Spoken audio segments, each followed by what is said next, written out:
Today's video, mangunguha ko ng eto. Ano pa tawag dyan? Tinatawag nila dito yung tooth.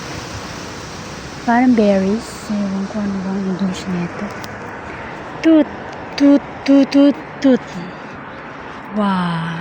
Oh. Matamis. Ay. Labo naman.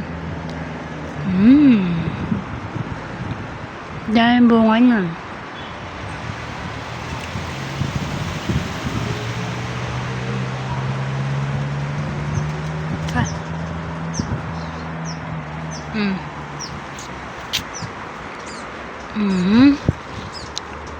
Baba lang yung puno nito.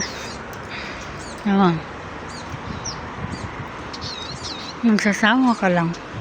Pag dumadaan kami dito, sabay bunot, ay sabay hugot.